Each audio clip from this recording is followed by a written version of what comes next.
Have you ever imagined what it would be like to live in a world where everything went according to plan, everything went falling into place, and there were no bumps along the way? Well, we all have this vision of kind of what we want our lives to look like. We kind of live in a world of what if. So what if we got our dream job right out of college? What if we had enough money to afford a nice car?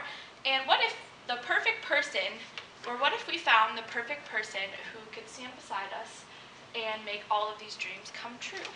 I am Chelsea Posterly, and today I will be presenting on media myth number 10, which is the right partner completes you, filling your needs and making your dreams come true.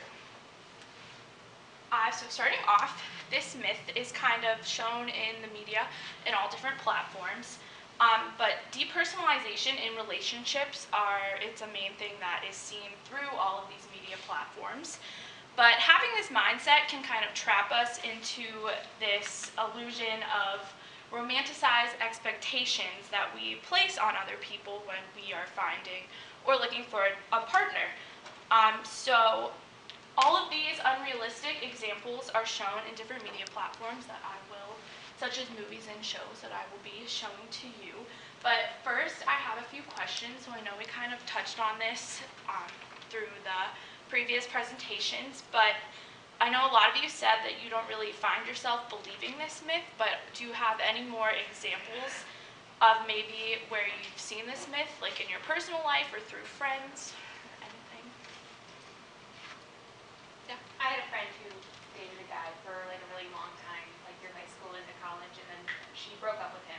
And I was asking her, like, well, if you were in this relationship for so long, like, what made you break up with him? And she gave me so many valid reasons.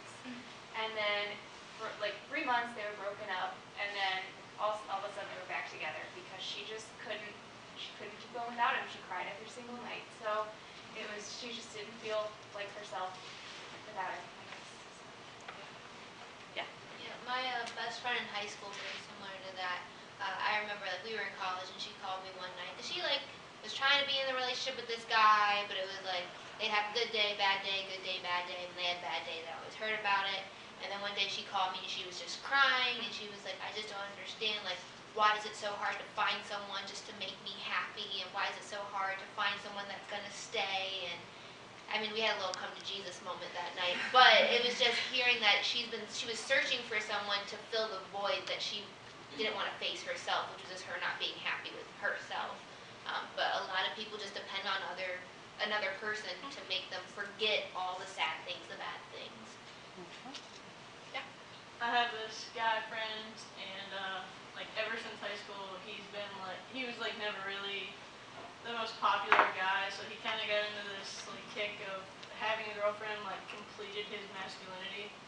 So like anytime he breaks up with somebody, he like starts talking to like a whole bunch of different girls, and then whichever one decides they want to date him, it's just like doesn't really matter which one it is. He just goes for it because having a girlfriend makes him seem like cool to his friends, like makes him feel like people want him and things like that. So I guess that kind of goes with the myth. Anyone else? Well, that kind of leads me into my first example. How many of you are familiar with The Wedding Planner, the movie?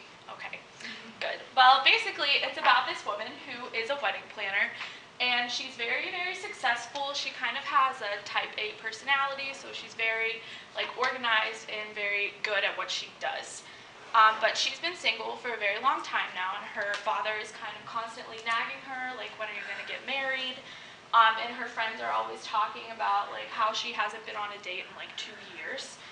And although she does live a very successful life, the movie kind of shows that when she gets home from her job, her life is kind of boring because she lives by herself, she makes her own dinner, and it just portrays her life to be super bland and just not exciting.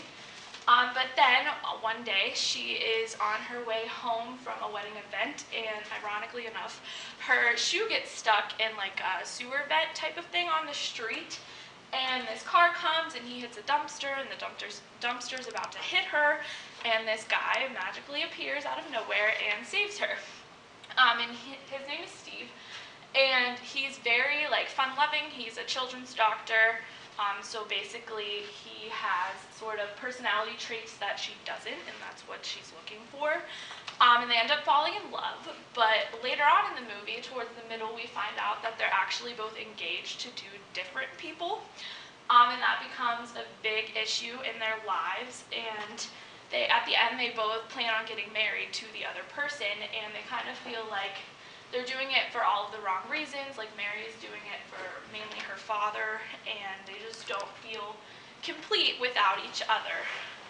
I have a video clip of when Steve realizes that Mary is getting married to the other guy, and he comes and saves her, and his family, or her family, is saying that he's the one.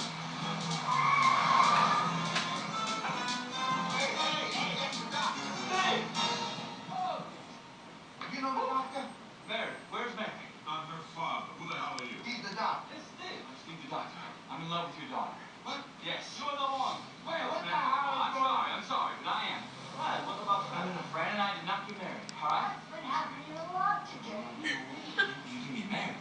That I'm not the one, you are the one still. And you didn't get married. She's not married. She knows you still. I could never forgive myself if ever I got in the way of Mary's true love. Well, who the hell are you? I'm Steve. He's Steve, he's the one. I'm in love with Mary. Wait a minute. Hold the phone.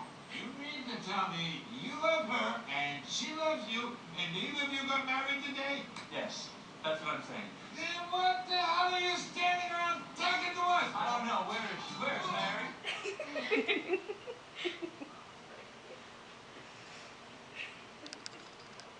So as you can see, he is portrayed as the one, and the feeling of that something's missing in both of their lives, and then they just magically come back together, which another myth that we previously talked about in our class is that your perfect partner is predestined for you, so nothing can separate you, and that is also shown in this movie a lot because they're getting married to different people, and they have these different lives, but then they always, of course, end up together. So my next example is Friends. It's one of my favorite shows, and I'm sure a lot of you are familiar with it. But the focus that the two characters that I'm gonna focus on today are Ross and Rachel. So they are close friends, clearly, and then throughout the show, they kind of develop a relationship, and their relationship goes on a break, which is a famous saying out of this show. Because Ross believes that they are on a break and he ends up sleeping with another woman, and Rachel finds out, and it's this huge deal, and it causes a lot of stress on their relationship. So throughout the majority of the show, they are just friends. However, it is pretty obvious that they both still like each other, especially Ross. But the media myth is shown in season 6 when Ross asks Rachel to be his roommate, and Rachel is moving out of Monica's apartment, and she's going through all of her things, and she finds something, and Ross, he literally says, like, you complete me. I have a video clip of it. I'll just put that now.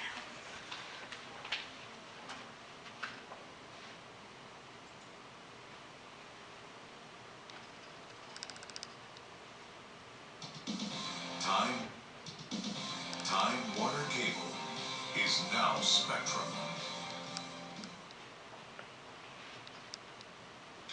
Monica, which of all of this kitchen stuff is mine? This bottle opener? And it's a magnet.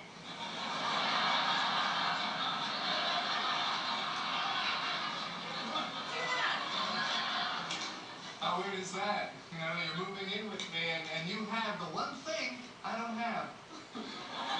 It's like, in a way, you complete me.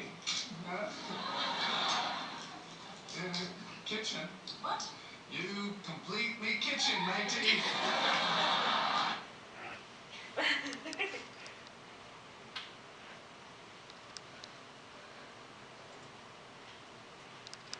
Alright, so Ross it's covered up in like a joking manner, but you can clearly see that he isn't really joking, and he's covering up by saying a joke. or playing it off like it is a joke. Another myth that can be seen in this is that bickering and fighting a lot means that a man and a woman really love each other. Throughout the seasons, they fight a lot, and then in the end, they do end up having a child together, and it's portrayed that they are married. So my third example is in music. I'm sure a lot of you know One Direction, the popular boy band. You hear it on the radio. But if you actually read their lyrics, this myth is very prominent in that. As you can see up here, baby, you light up my world like nobody else. I'll be here by your side. No more fears, no more crying. But if you walk away, I know I'll fade because there's nobody else. It has to be you. You know, because all of my life I've been waiting for a girl like you to come around. So a lot of the lyrics, they're saying they don't really feel whole without another person, or they're constantly waiting around to find the right one. So a movie that kind of moves away from this myth actually and sends out more of a positive message is one of my favorite movies, The Princess Diaries. Have a lot of you seen this? Okay, in the first movie, it shows a girl named Mia, and she is kind of like your average teenager. She isn't really popular. She doesn't have a lot of friends. She's kind of very nerdy looking, and she finds out that her father, who passed away, was actually a king, and she is next in line to receive the throne.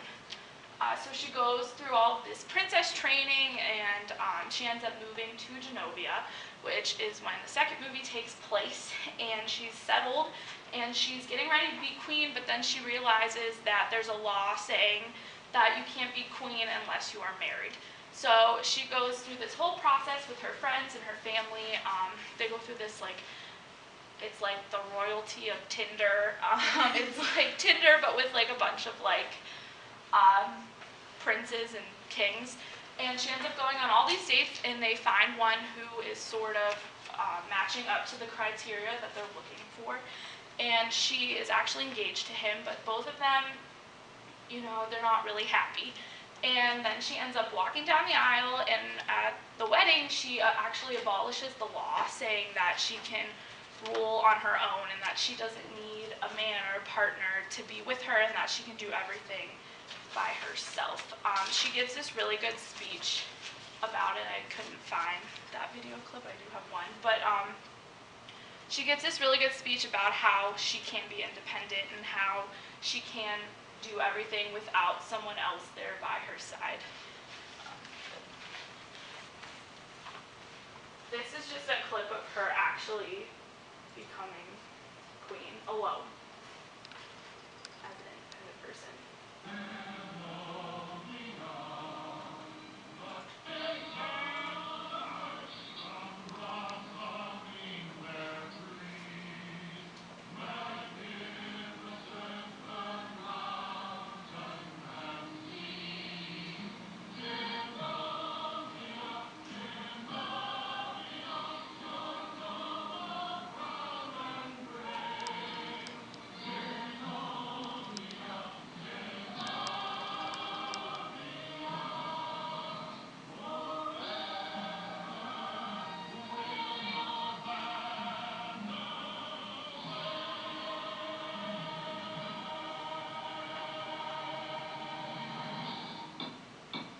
Presenting Her Majesty Amelia Mignonette Thermopolis Rinaldi, Queen of Genovia.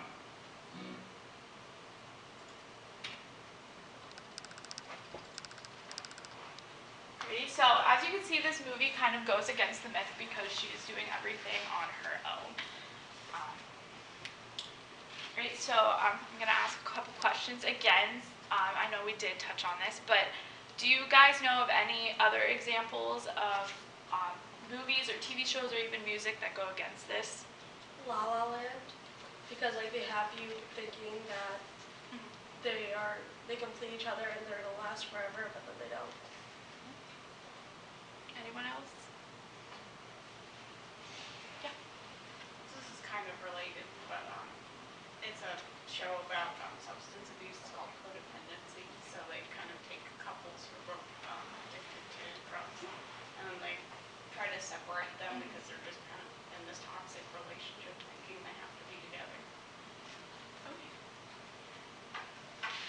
So, how can we prevent this in our own lives? I would say just appreciate yourself as your own person. Like, you have been given like your own unique skills and goals that you want to achieve in life, and just follow your own heart and really try to be dependent on yourself as opposed to another person.